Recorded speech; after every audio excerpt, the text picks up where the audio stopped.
Maya Richardson felt the tears burning behind her eyes, but she refused to let them fall. Not here. Not in front of these people. The woman in the designer dress was still talking, her voice dripping with fake sweetness. "Darling, where did you say your father got these tickets?" Beside Maya, her twin brother Marcus squeezed her hand. A silent message between them, the way it had always been. "Stay strong, we've got this." But Maya could feel the walls closing in. The manager who was supposed to protect them was now looking at them like they were the problem.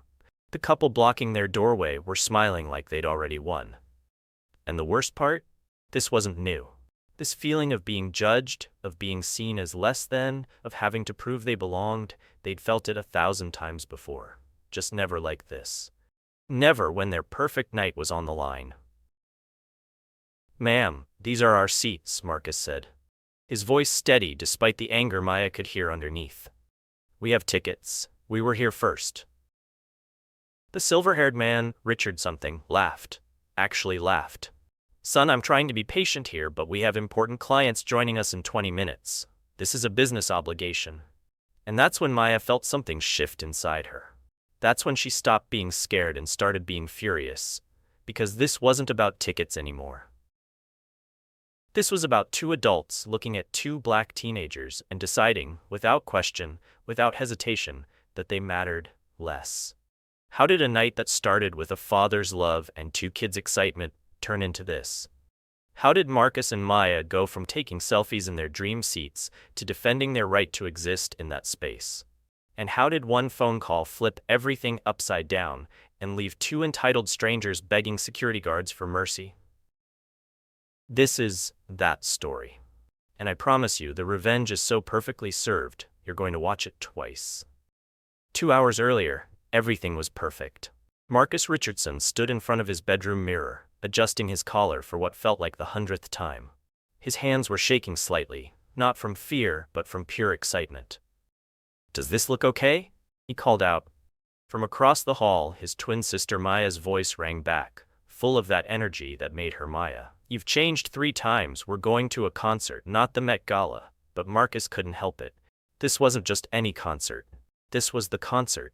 The artist they'd been listening to since middle school. The tour that sold out in 4 minutes. The night they'd been dreaming about for 6 months. And somehow, impossibly, they had VIP tickets, not regular seats, not even good seats. VIP. Sweet seats. The kind of tickets that cost more than their dad's car payment. Maya appeared in his doorway, phone already in hand, practicing her angles. "Okay, so I'm thinking I film the entrance, get that stage set up, maybe catch the opening moment." She was glowing. Her braids were perfect, her outfit was coordinated down to her jewelry, and her smile was so bright, it could power the whole venue. These two had always been connected in that way only twins understand. Born 3 minutes apart, Marcus first, which he never let her forget. They'd been best friends since before memory. When their mom died 5 years ago from cancer, that connection became their lifeline. It had been just them and their dad since then, 3 people holding each other up, building a family from grief. "You two ready?" The voice came from downstairs, warm and deep. Their father, David Richardson, appeared at the base of the staircase, and both twins noticed immediately. He had that look. That proud dad look that made him seem younger somehow, like the weight he usually carried had lifted just for tonight. "Dad, you really didn't have to do this," Marcus said as they came down. "These tickets are so expensive." David reached into his jacket pocket, and when he pulled out 2 silver-embossed envelopes, his smile got even bigger. "You two earned these. Straight A's all semester while working part-time? While Maya's running debate team and Marcus is tutoring at the community center?" He handed each of them an envelope, his eyes getting a little misty. "You earned every single bit of this." Maya threw her arms around him, and Marcus wasn't far behind.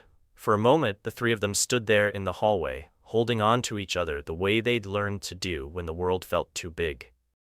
What Marcus and Maya didn't know, what their father would never tell them because he never wanted them to carry his struggles, was what those tickets really meant.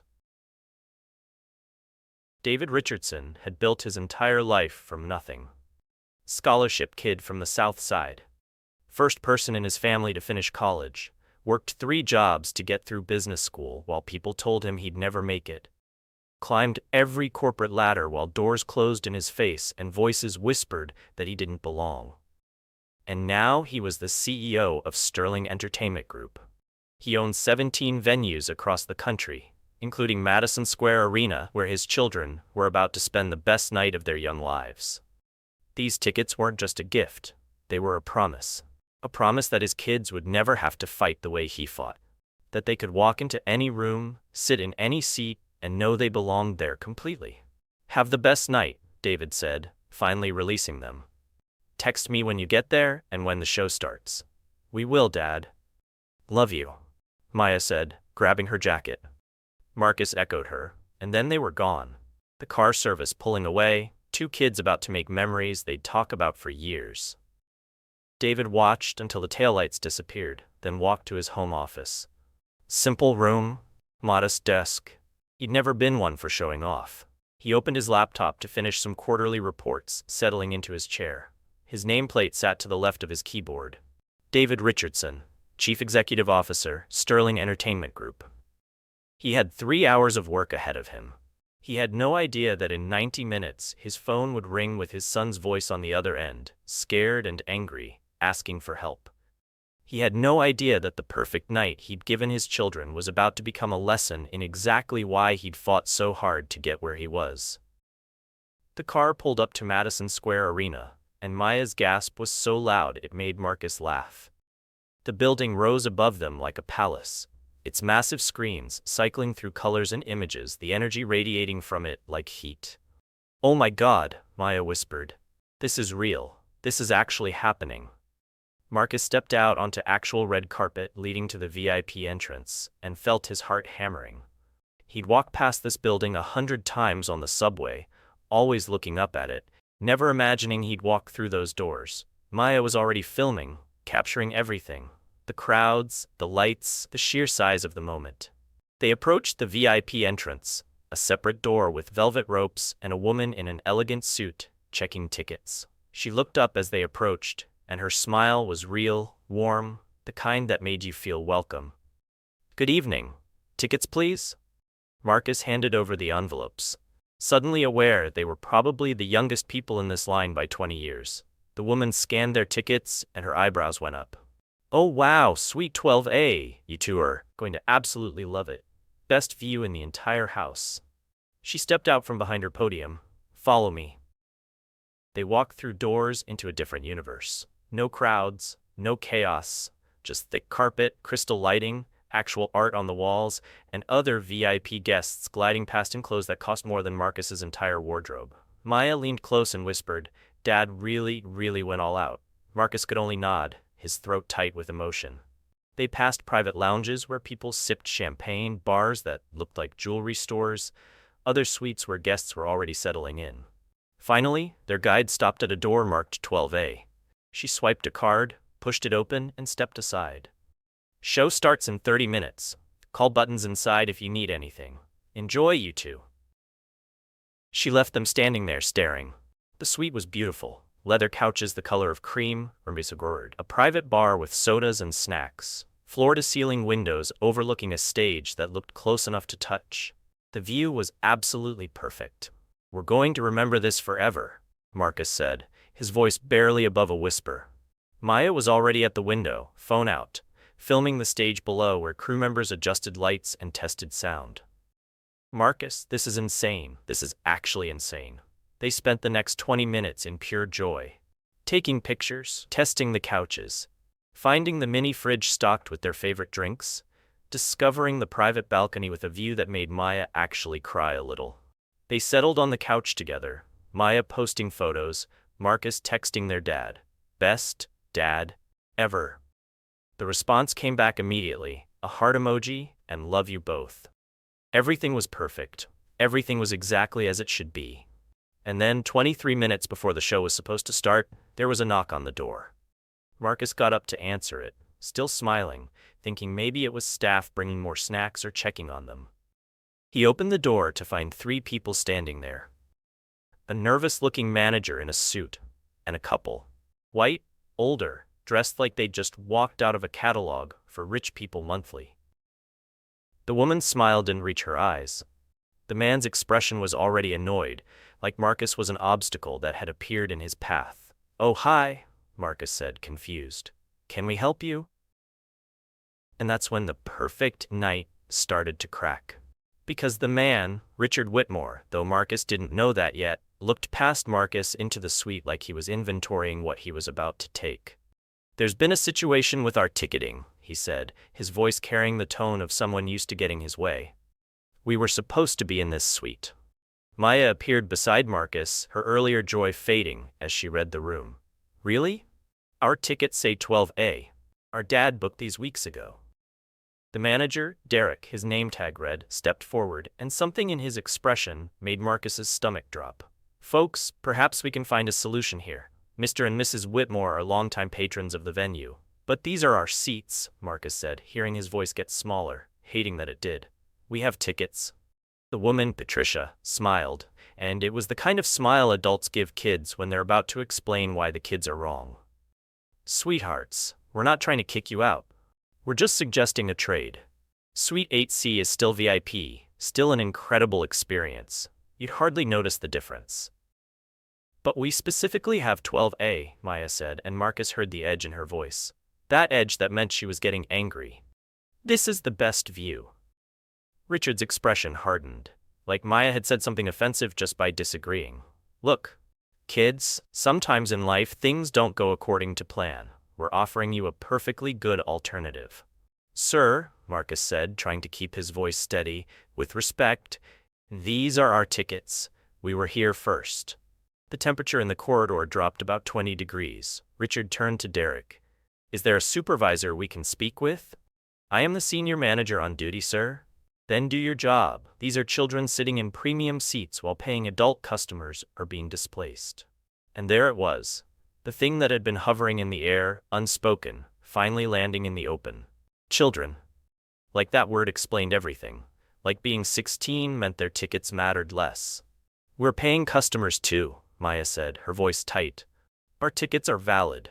Patricia leaned in, her voice going soft, conspiratorial, like she was about to share a secret.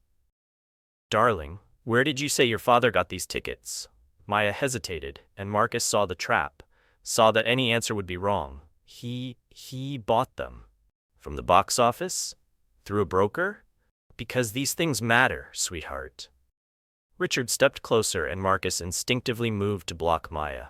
Corporate comps, contest prizes, promotional tickets, they always have different terms.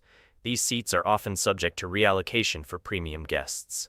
"They're not promotional," Marcus said. "Our dad purchased them." Richard pulled Derek aside, but his whisper was loud enough for everyone to hear. Loud enough that Marcus knew it was meant to be heard. "Look at them. Look at this suite. Does this seem right to you? These seats cost $2,400 each." And that's when Maya felt something break inside her chest. That's when the tears started burning behind her eyes, not from sadness but from pure rage. Because she understood now. Understood completely. This wasn't about tickets. This wasn't about who was here first or what the policy was. This was about two adults looking at two black teenagers in a luxury suite and deciding, without question, without doubt, that something was wrong with this picture.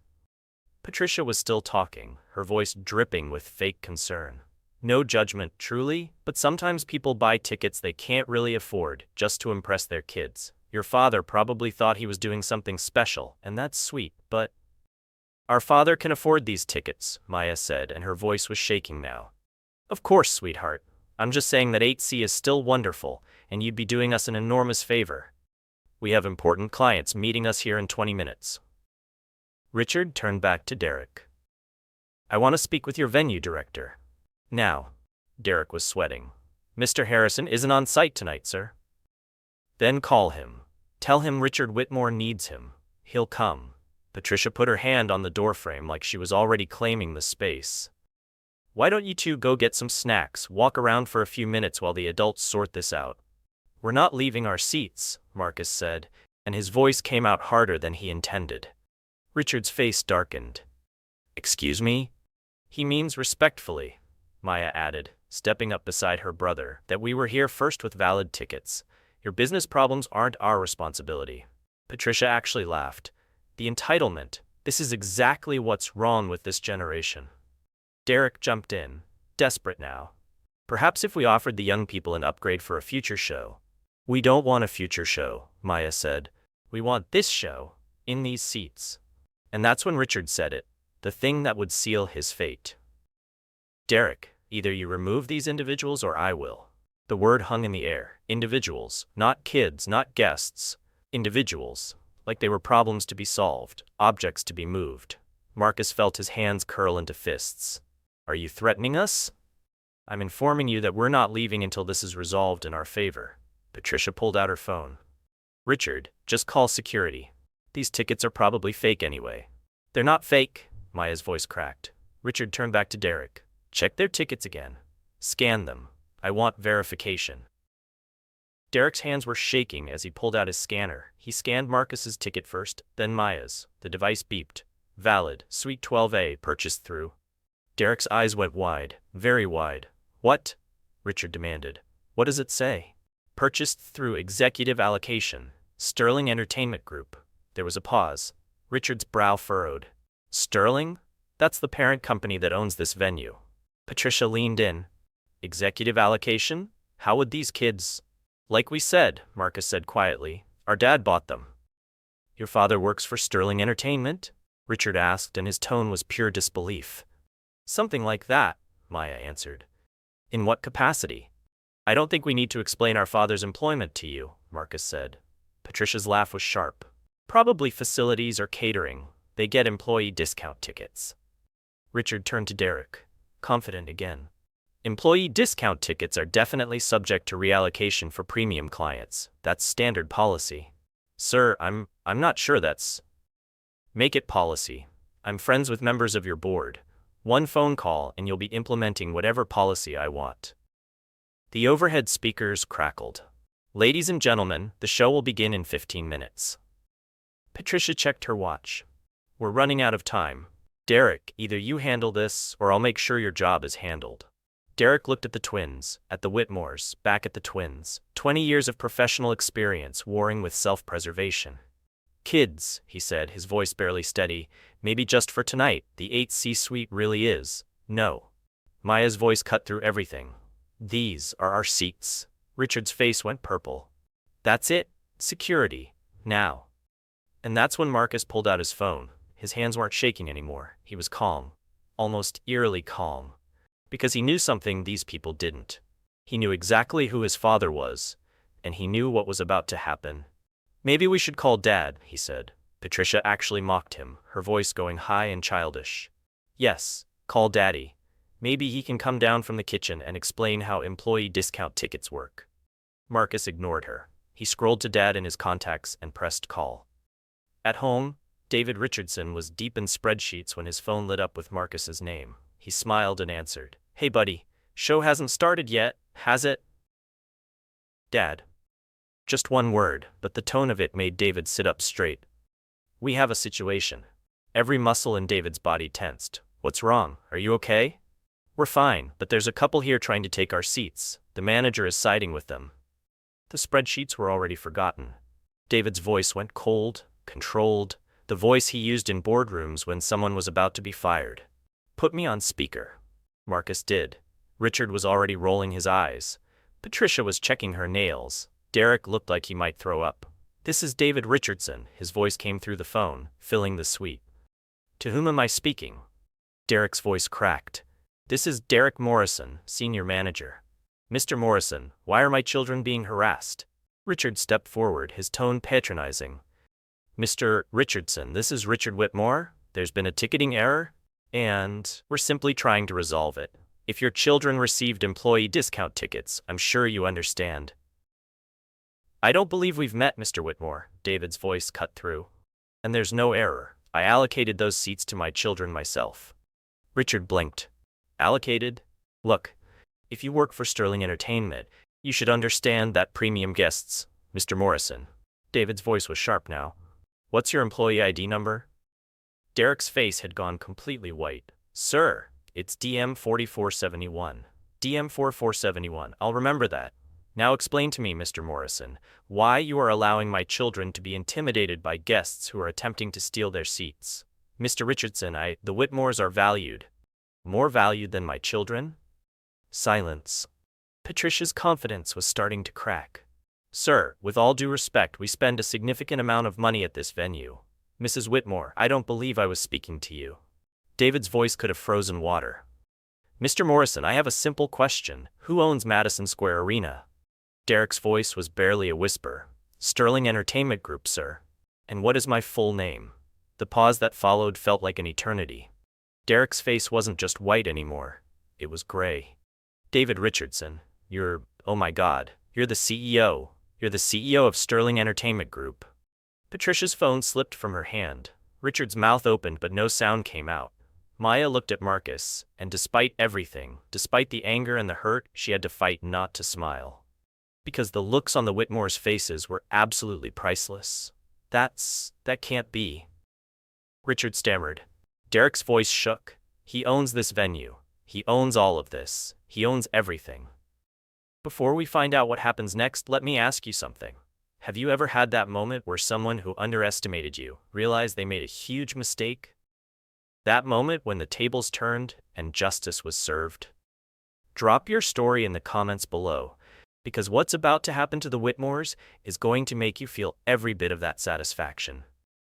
And if you want to see how this ends, and trust me, the ending is chef's kiss perfect, hit that subscribe button right now, because you are not going to want to miss what David Richardson does next. The silence in Suite 12A was deafening. Patricia's designer handbag had slipped from her shoulder and was now dangling from her elbow, forgotten. Richard's face had gone from purple with rage to white with dawning horror. Derek looked like he was calculating how quickly he could update his resume. And through the phone speaker, David Richardson's voice remained perfectly calm. Perfectly controlled. The voice of a man who knew exactly how much power he held. Mr. Morrison, David said, please escort Mr. and Mrs. Whitmore to their assigned seats in Suite 8C. My children will remain in 12A where they belong. Derek's voice cracked. Yes, sir. Right away, sir. Mr. and Mrs. Whitmore, if you'll please follow. Wait. Richard held up his hand, his lawyer instincts kicking in despite his panic. Now let's all take a breath here. David's voice came back, colder than before. Mr. Whitmore, I'm going to give you a choice. You can go quietly to Suite 8C and enjoy the show you paid for, or you can continue this conversation and be escorted from the building entirely. What's it going to be? Richard Whitmore's face was cycling through colors like a broken traffic light. White to red to purple, and back to white. Patricia had gone completely still, her mouth hanging open, in a way that would have horrified her if she could see herself. And Derek Morrison looked like a man, watching his entire career collapse in real time. Through the phone speaker, David Richardson's voice remained perfectly calm, perfectly controlled, the voice of a man who held all the cards and knew it.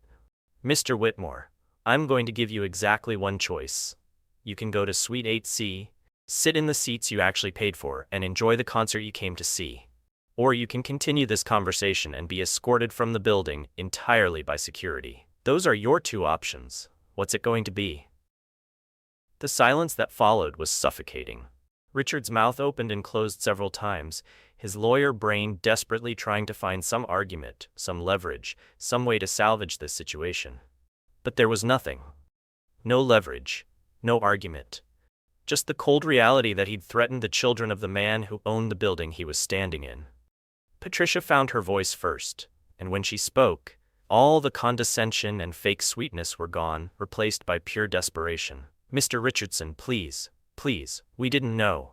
We didn't know who your children were. If we had known, we never would have. If you had known. David's voice cut through her pleading like a scalpel. If you had known they were mine. But you didn't know, Mrs. Whitmore.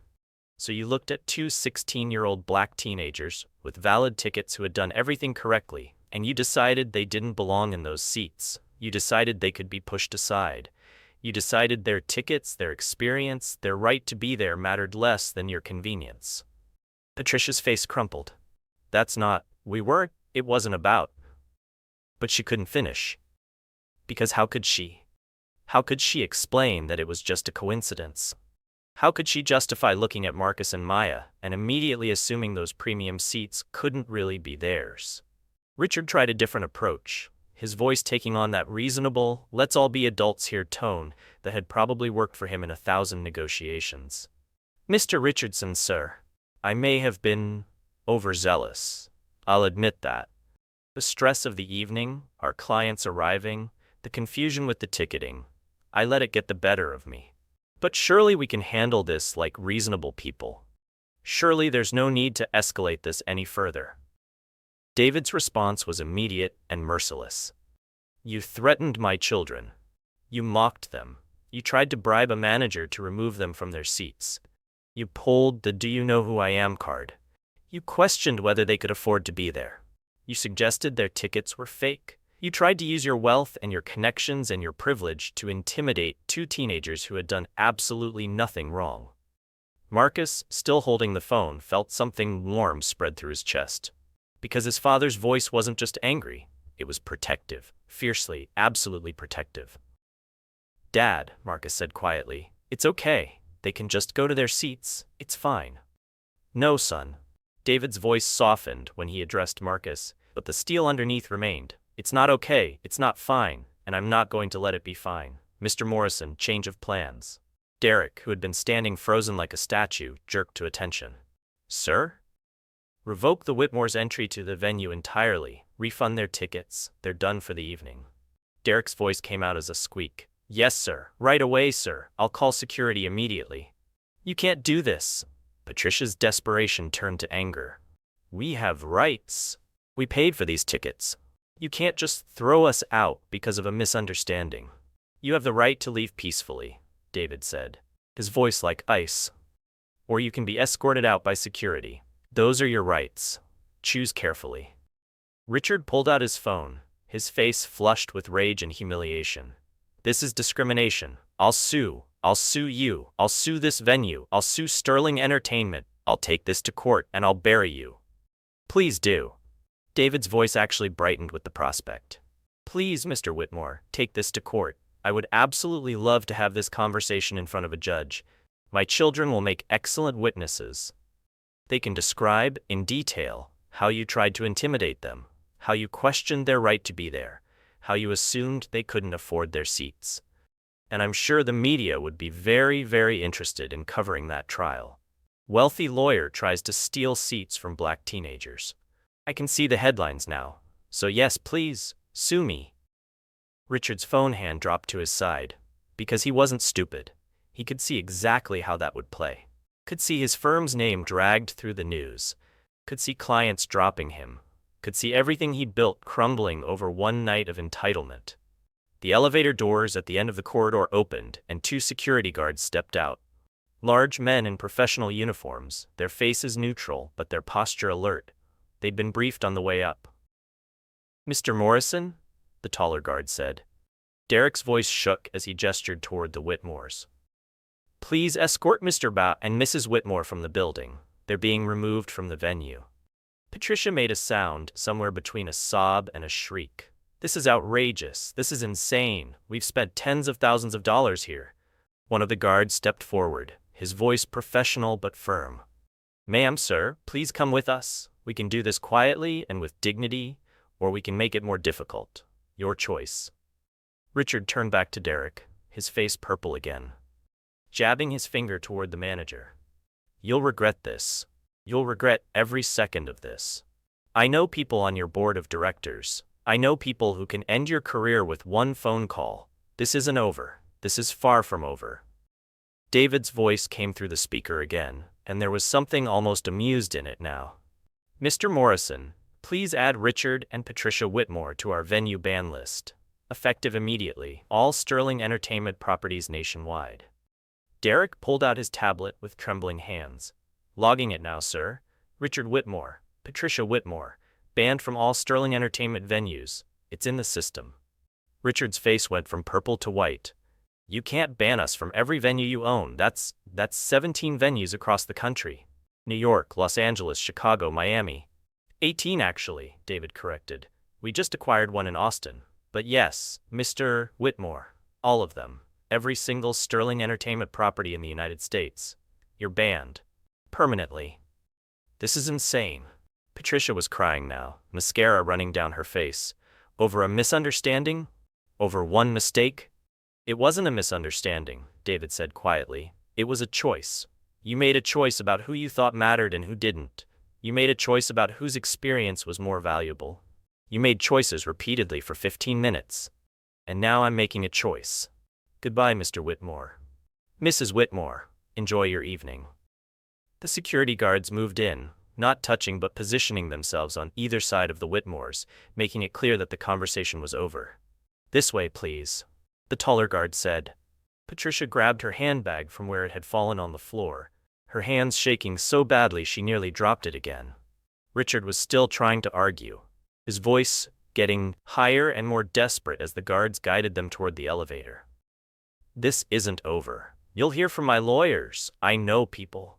I know important people. His voice faded as they moved down the corridor, Patricia's crying echoing off the elegant walls, both of them being walked out like common criminals, while other VIP guests poked their heads out of their suites to watch the spectacle. The elevator doors closed on Richard's red face, still yelling threats that no one was listening to anymore. Silence fell over the corridor outside Suite 12A. Derek Morrison stood there, his face ashen, his hands still trembling, looking at Marcus and Maya like he wanted to say something but couldn't find the words. Finally he managed, I am so sorry. I should have. His voice broke. I should have protected you. That's my job, to protect all our guests equally. And I failed. I failed you both.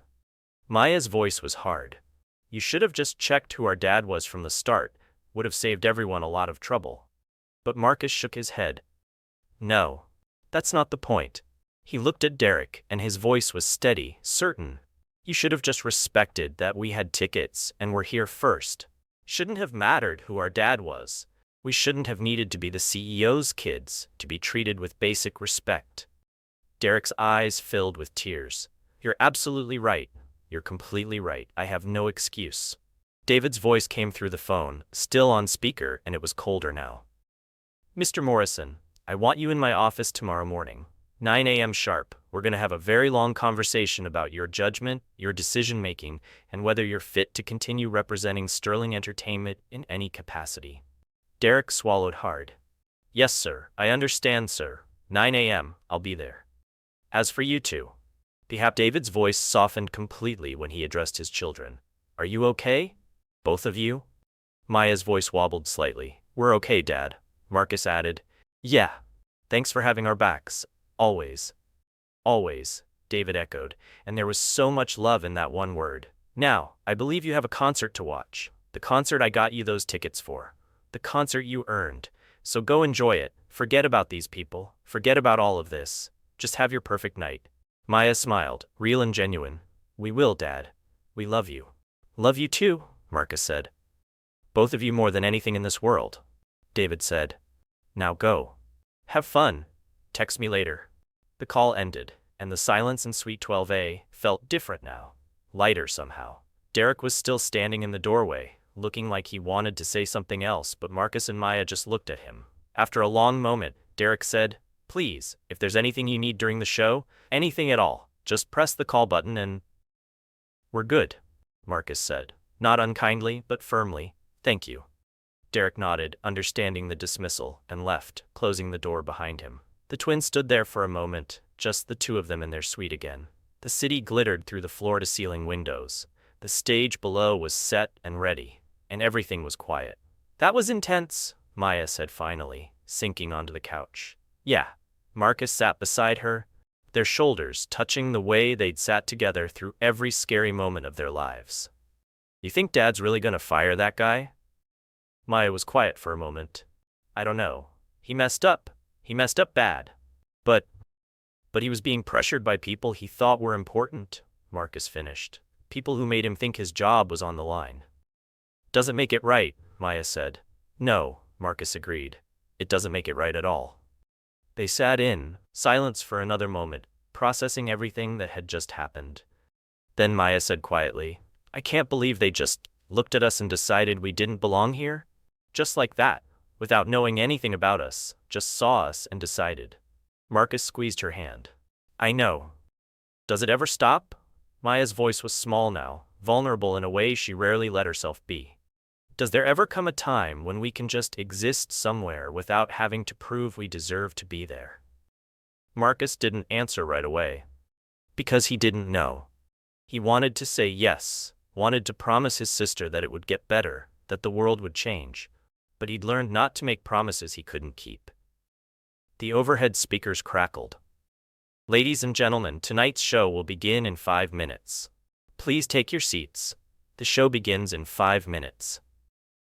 Marcus stood and held out his hand to Maya. Come on, we have a concert to watch. The best seats in the house. Maya took his hand and let him pull her up. They moved to the window, looking down at the stage, at the crowd filling in, at the lights beginning to shift and change. Hey Maya? Yeah? Dad could have told them who he was right away, like immediately, as soon as I called. He could have just said, I'm the CEO, game over. Maya thought about that, but he didn't. No. He let us try to handle it first, let us stand up for ourselves, use our words, try to fix it on our own. He wanted us to be strong, Maya said, understanding. He wanted us to know we could fight our own battles. Even though it would have been easier to just pull the CEO card, Marcus said. That's Dad. Maya smiled, and it was genuine now, the hurt starting to fade. He doesn't want us to just be protected. He wants us to be strong, to know our own power, not just borrow his. But he's still got our backs when we need him, Marcus added. Always. Always, Maya echoed. The lights in the arena began to dim. The crowd's roar grew louder, anticipation building like a wave. The first notes of music, just the hint of the opening song, began to drift through the speakers, and Marcus and Maya Richardson, two 16-year-old twins who'd almost had their perfect night destroyed, who'd been judged and dismissed and underestimated, who'd stood their ground and won, turned to face the stage together. The lights went completely dark. The crowd erupted into screams, and the show began. From their perfect seats, their earned seats, their deserved seats, their seats, Marcus and Maya watched their favorite artist take the stage. The music was incredible. The lights were spectacular. The energy was electric.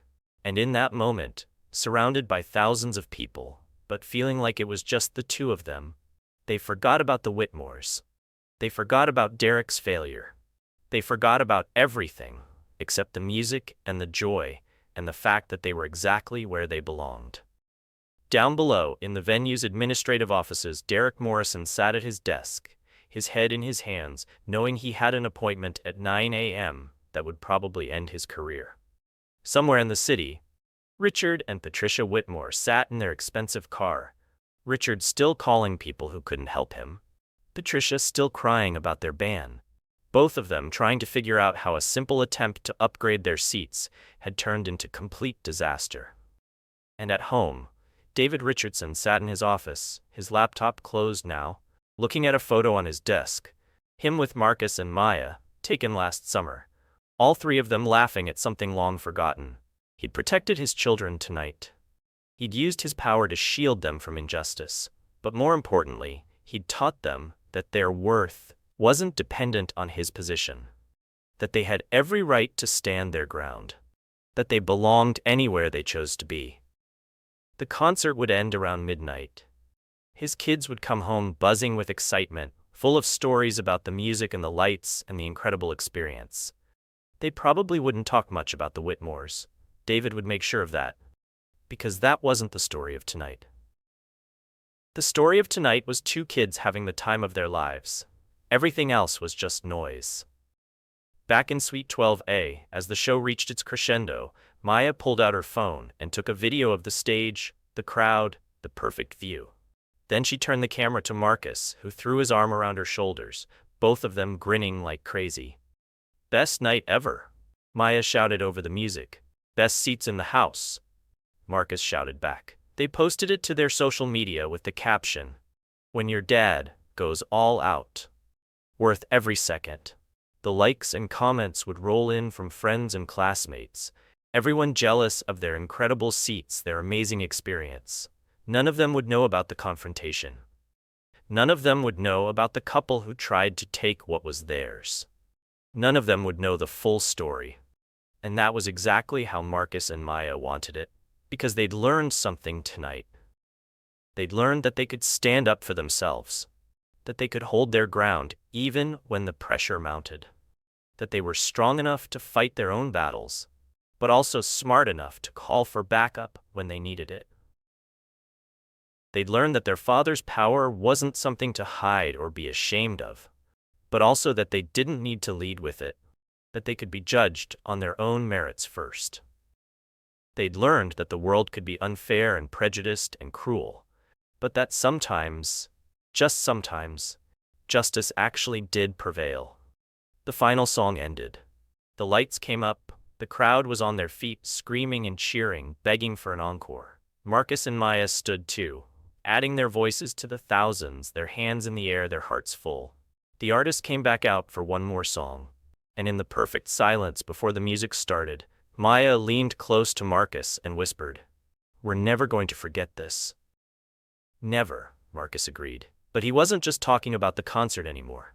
He was talking about all of it, the whole night, the joy and the confrontation and the victory and the lesson, the reminder that they mattered, that they belonged, that their father would move heaven and earth to protect them, but also trusted them to be strong enough to protect themselves. The music started again. The crowd went wild, and Marcus and Maya Richardson, in their hard-earned, well-deserved, absolutely not giving them up seats in Suite 12A, danced and sang and celebrated everything good about being exactly where they were supposed to be. So here's my question for you.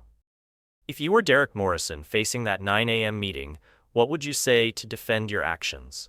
Or would you accept that you can't defend them? Drop your thoughts in the comments, because this is a conversation worth having.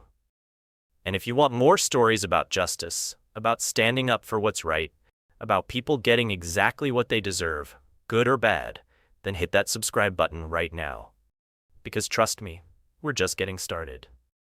Richard and Patricia Whitmore learned that money can't buy class, and privilege doesn't grant immunity from consequences.